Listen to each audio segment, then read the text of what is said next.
Hello, today we're going to continue reading 2 Samuel, starting with chapter 5, verse 6. The king and his men marched to Jerusalem to attack the Jebusites who lived there. The Jebusites said to David, "You will not get in here. Even the blind and the lame can ward you off." They thought, David cannot get in here. Nevertheless, David captured the fortress of Zion, the city of David. On that day, David said, "Anyone who conquers the Jebusites will have to use the water shaft to reach those lame and blind who are David's enemies." That's why they say the blind and the lame will not enter the palace. David had said, "Whoever leads the attack on the Jebusites will become commander-in-chief." Joab, son of Zeruiah, went up first, and so he received the command. David then took up residence in the fortress, and so it was called the City of David. He built up the city around it, from the supporting terraces to the surrounding wall, while Joab restored the rest of the city. And David became more and more powerful because the Lord Almighty was with him. Now Hiram, king of Tyre, sent messengers to David along with cedar logs and carpenters and stonemasons, and they built a palace for David. And David knew that the Lord had established him as king over Israel and had exalted his kingdom for the sake of his people Israel. David conferred with each of his officers, the commanders of thousands and commanders of hundreds. Then he said to the whole assembly of Israel, "If it seems good to you, and if it is the will of the Lord our God, let us send word far and wide to the rest of our brothers throughout the territories of Israel, and also to the priests and Levites who are with them in their towns and pasture lands, to come and join us. Let us bring the ark of our God back to us, for we did not inquire of it during the reign of Saul." The whole assembly agreed to do this because it seemed right to all the people. So David assembled all the Israelites from the Shihor River in Egypt to Lebo Hamath to bring the ark of God from Kiriath Jearim. David and all the Israelites with him went to Bela of Judah, Kiriath Jearim, to bring up from there the ark of God, the Lord, who is enthroned between the cherubim, the ark that is called by the name. Oh, I'm so grateful today. This is my little side note. We don't have to move God around from here to there.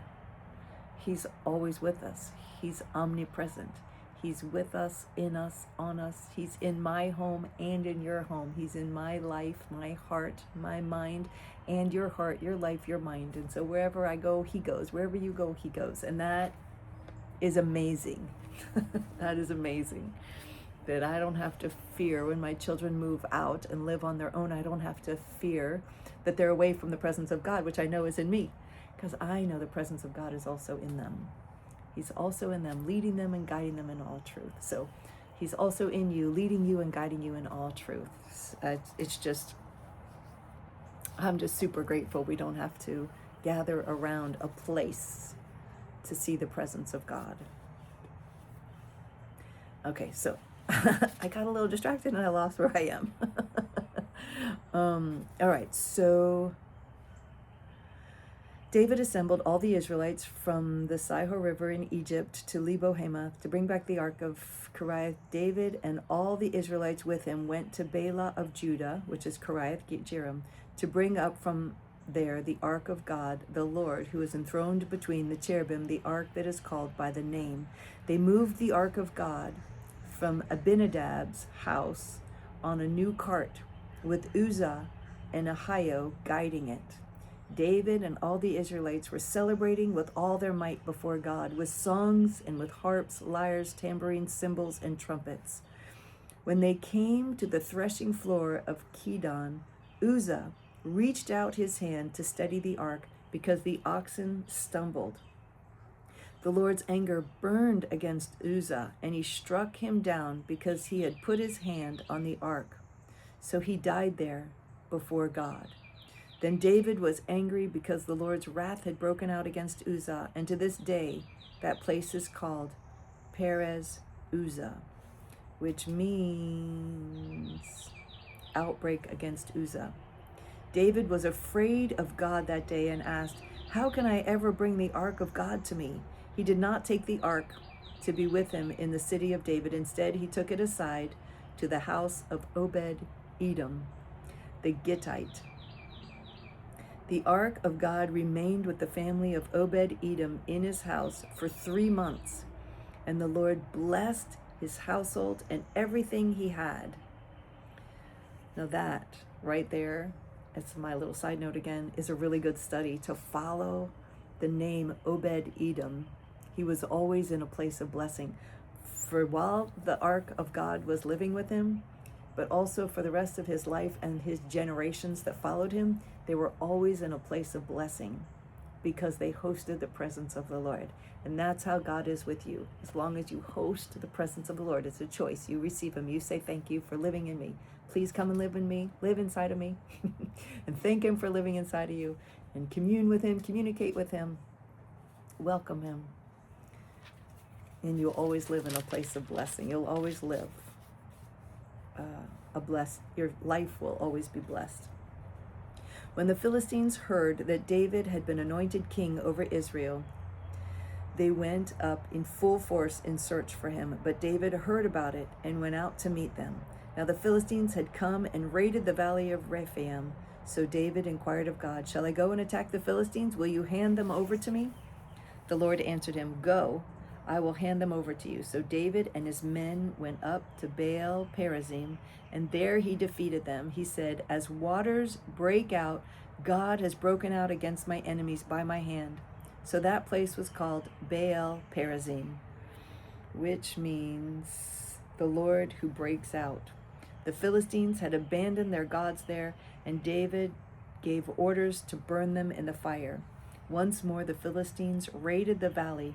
So David inquired of God again, and God answered him, do not go straight up, but circle around them and attack them in front of the balsam trees. As soon as you hear the sound of marching in the tops of the balsam trees, move out in battle, because that will mean God has gone out in front of you to strike the Philistine army. Oh my goodness, that's so fun. So he takes his whole army out, and they just wait until they hear the army of God marching in the sky. And then they go, following the army of God, going before them, fighting the battle for them. That is super cool. So David did as God commanded him, and they struck down the Philistine army all the way from Gibeon to Gezer. So David's fame spread throughout every land, and the Lord made all the nations fear him. Well, yeah, the army of God is fighting for him. It's so cool. All right, so now we jump ahead. Oh, that was partly 2 Samuel and partly 1 Chronicles. And now we jump to 2 Samuel 22 and Psalm 18. I love you, O Lord, my strength. The Lord is my rock, my fortress. Oh, it says in the little notes, it says, this is a psalm of David, the servant of the Lord. He sang to the Lord the words of the song when the Lord delivered him from the hand of all of his enemies and from the hand of Saul. He said, I love you, O Lord, my strength. The Lord is my rock, my fortress, and my deliverer. My God is my rock in whom I take refuge. He is my shield and my horn of my salvation, my stronghold.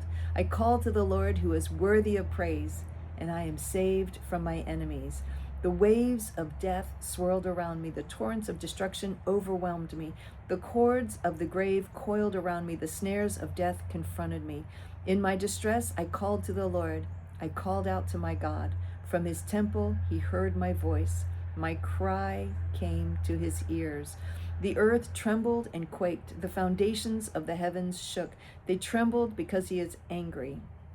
He was angry. Smoke rose from his nostrils. Consuming fire came from his mouth. Burning coals blazed out of it. He parted the heavens and came down. Dark clouds were under his feet. He mounted the cherubim and flew. He soared on the wings of the wind. He made darkness his canopy around him. Don't you wonder what David saw when he was writing this? Could David see into the heavenlies? Could he see the cherubim?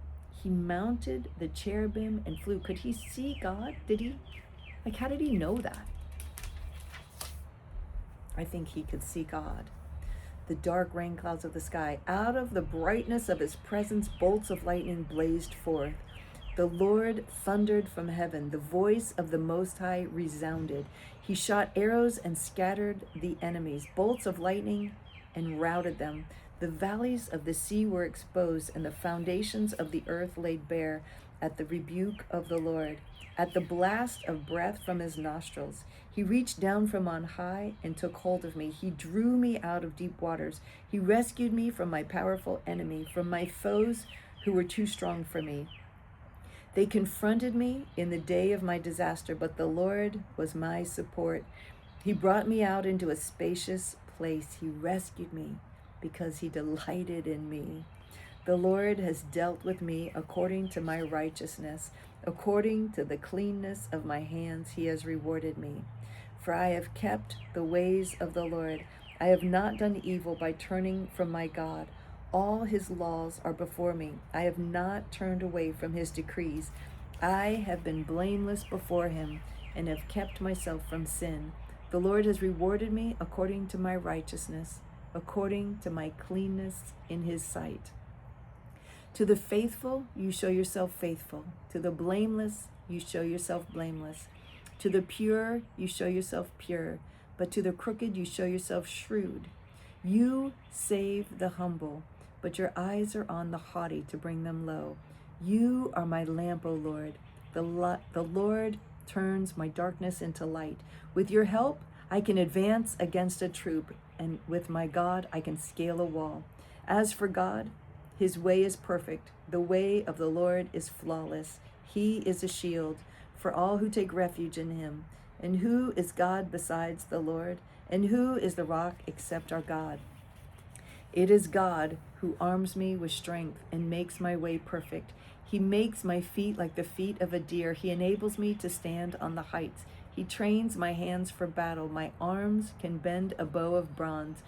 You give me your shield of victory, and your right hand sustains me. You stoop down to make me great. You broaden the path beneath me, so that my ankles do not turn. I pursued my enemies and overtook them. I did not turn back till they were destroyed. I crushed them so they would not rise. They fell beneath my feet. You armed me with strength for battle. You made my adversaries bow at my feet. You made my enemies turn their backs in flight, and I destroyed my foes. They cried for help, but there was no one to save them. To the Lord, but he did not answer. I beat them as fine as dust borne on the wind. I poured them out like mud in the streets. You have delivered me from the attacks of my people. You have made me the head of nations. People I did not know are subject to me. As soon as they hear me, they obey me. Foreigners cringe before me. They all lose heart. They come trembling from their strongholds. The Lord lives. Praise be to my rock. Exalted be God, my Savior. He is the God who avenges me, who subdues nations under me, who saves me from my enemies. You exalted me above my foes. From violent men you rescued me. Therefore I will praise you among the nations, O Lord. I will sing praises to your name. He gives his king great victories. He shows unfailing kindness to his anointed, to David and his descendants forever. Ha, that's so good. So that's all for today. Tomorrow we'll pick up reading 2 Samuel. So thank you for joining me today. It's always a pleasure to read with you. I love you so much. I look forward to reading with you again tomorrow. Bye.